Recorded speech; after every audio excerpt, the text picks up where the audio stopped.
Welcome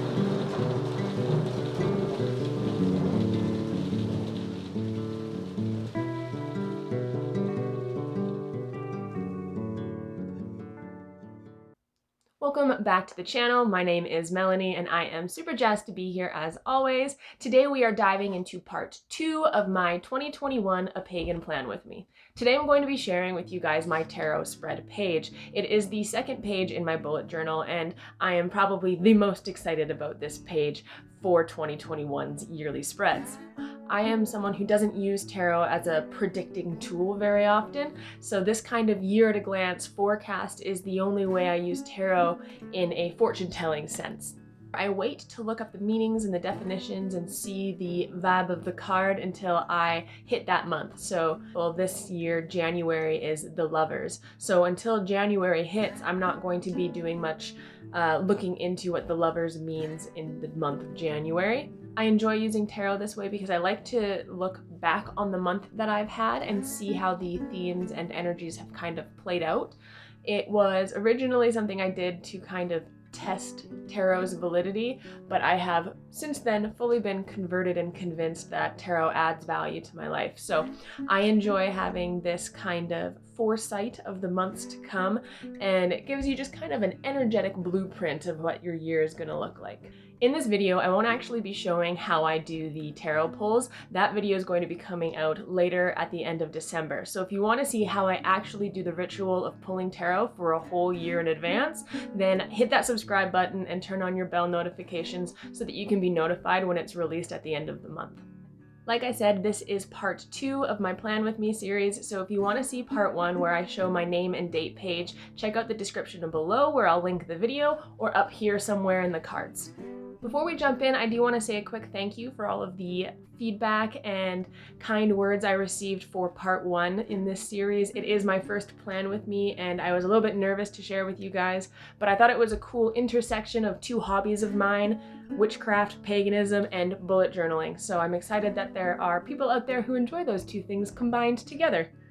This was not my favorite page of my 2020 bullet journal for obvious reasons. There's no color, I even messed up the order of a few of the months, and I didn't even take the time to erase the pencil markings.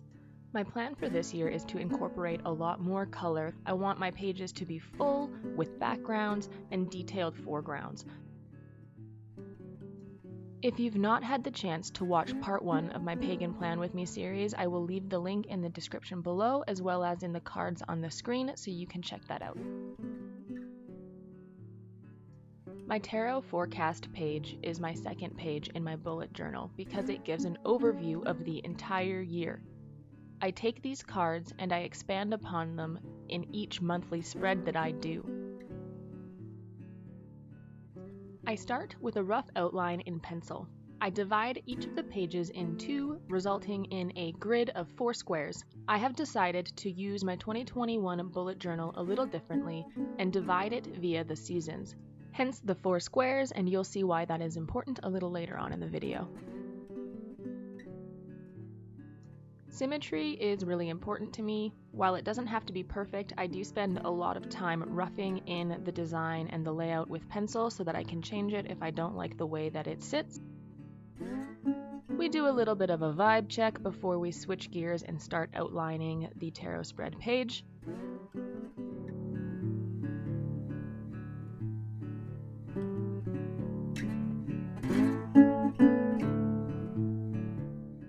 If you are new to tarot, then I will tell you that a lot of the imagery in tarot is all symbolic of different energies that associate with the card's meaning, as well as the other cards in the deck.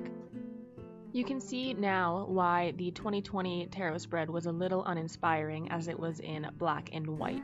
Tarot is such a visual way of divination. I felt very, very strongly that I needed to get these color correspondences into the 2021 tarot spread page in order to properly and rightly do justice to the tarot cards. It's also important to mention that if you don't relate the colors that I do to, for example, the elements, then don't use these colors. It is way more powerful to use your personal associations than to use the general associations with any color or correspondence in general.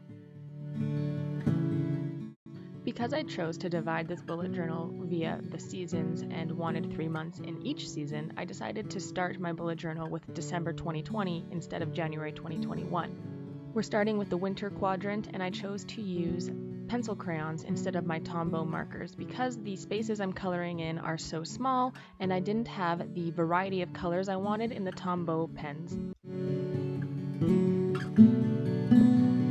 I reference the Tarot Bible often just for color correspondences and to get a visual of what the card looks like if I can't remember.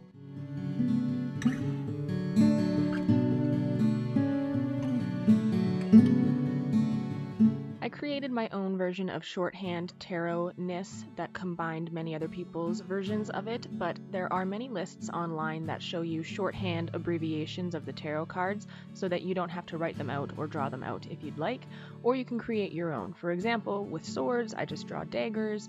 If I pull a court card, I will use P for page, or a K for king, or a Q for queen instead of having to write it out or draw a page.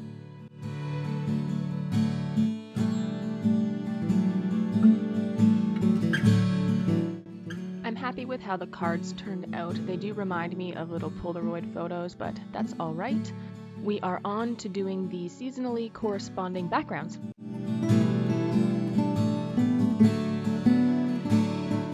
At this point, my nerves are setting in about having so much color on this page because it is really not my natural preferences. I am usually a earth-toned person, so already there's a lot more color here than I'm used to, but I have committed to the color for 2021.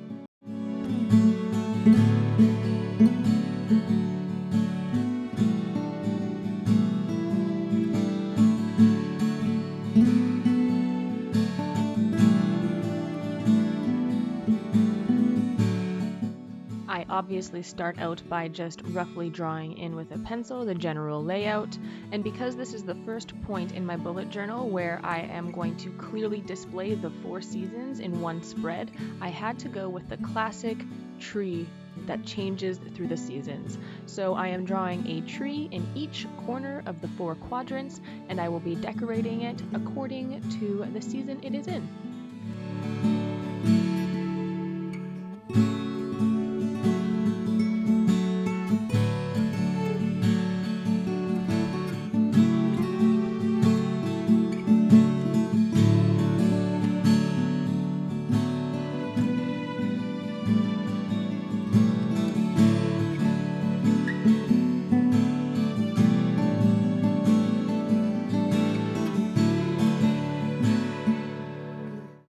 Starting in the winter quadrant, obviously there is going to be not as much color in this area, so I decided to include things like snowflakes just in the general background to fill up the empty space a little bit.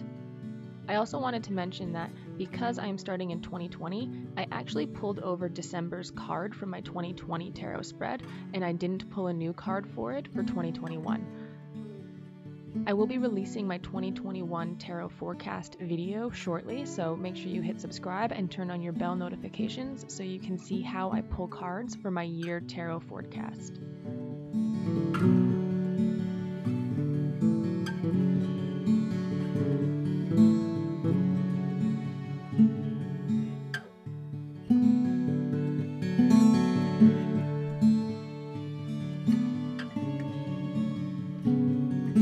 Without a doubt, when it comes to the 4 quadrants, fall is my favorite, but I think that's just because it is all of those earth tones and warm tones that I like already, so it's hard for me not to like it more than the other ones a little bit.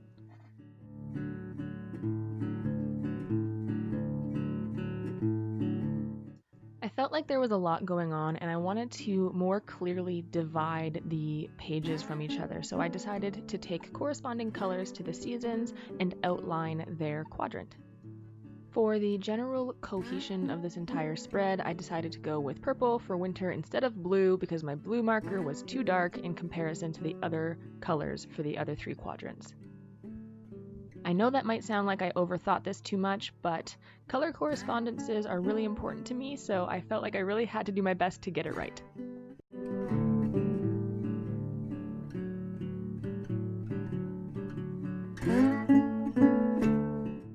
Fall, of course, gets the beautiful mustard yellow because fashion.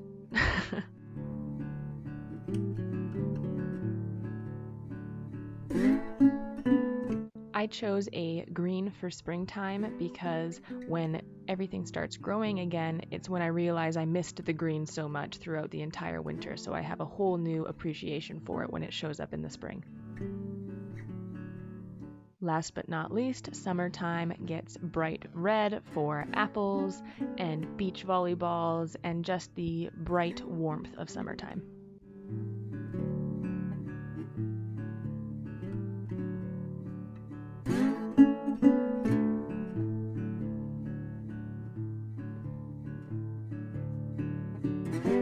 I feel like I put off actually coloring in or doing anything with this center diamond for so long because I had no idea what I wanted the title to really look like. I decided to keep it simple and not to color the whole diamond in, but I did outline it with a dark purple and then just chose to use black and outline the text.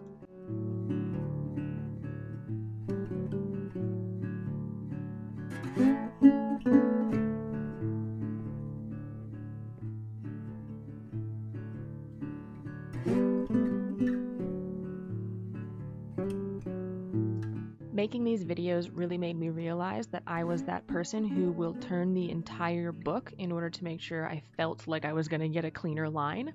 I don't know if it actually helps me, but I'm sorry that I spin my entire book around 20 times during this process.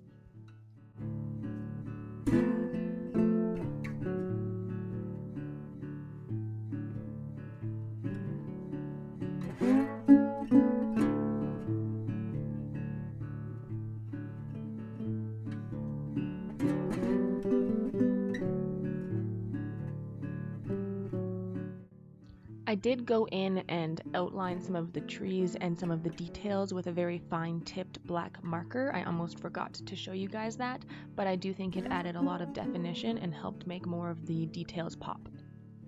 When I did my tarot forecast, I pulled an oracle card for each season. This is something new I'm doing for 2021, but I wanted to do it this way as opposed to pulling an oracle card for each month because I felt like it gave me a bigger overview and helped slow down the year instead of doing one for each month.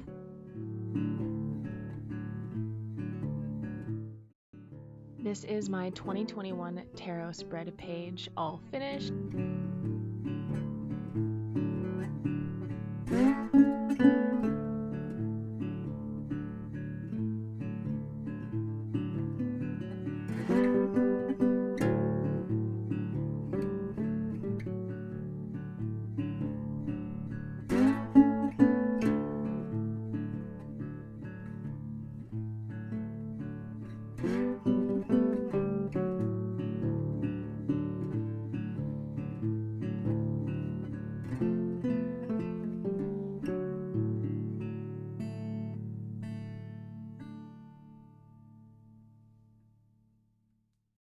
It was really hard for me to have a spread that had so much color in it, so it's something that will take a little bit of getting used to for me, but I, at the end of the day, do enjoy my 2021 spread. I like the cards themselves and how they look like little Polaroids, but I do already have a couple ideas of things I want to change for next year. While I like the detail that a tarot card a month provides, the oracle cards were intended to kind of display and show energies that take a little bit longer to run their course. A lot of time, people who do tarot professionally or card slingers will deal out the layout and get all of the cards that they're going to be reading, and before they start the reading, they'll check the card that's left at the bottom of the deck and view that as the underlying energy for the entire reading. This is what I wanted to kind of use the oracle card per season as in my year at a glance spread. I thought it would be cool to have one oracle card for 3 months of the year for winter, spring, summer, and fall to see the kind of bigger themes that carry me through a whole season as opposed to a tarot card each month. So I'm excited to see how I feel at the end of the year about those oracle cards per season. It's something a little new and different, and it is a way for me to incorporate my oracle deck in the spread as well. Like I mentioned at the beginning of the video, if you're interested in seeing how I actually pull the cards and what my whole ritual process looks like, I will be releasing that video at the end of December. So hit subscribe and turn on your bell notifications so that you can see when I release this video. This is a little bit of a different style video that I'm doing these days, and it's been really fun to figure out how to film, edit, and share an artistic creative process of mine, which is creating my bullet journal. So thanks so much for watching. Thank you for being here. Hit that like button if you enjoyed the video, and I will see you all next time. Until then, stay smart, stay safe, stay happy. Bye-bye. Bye-bye.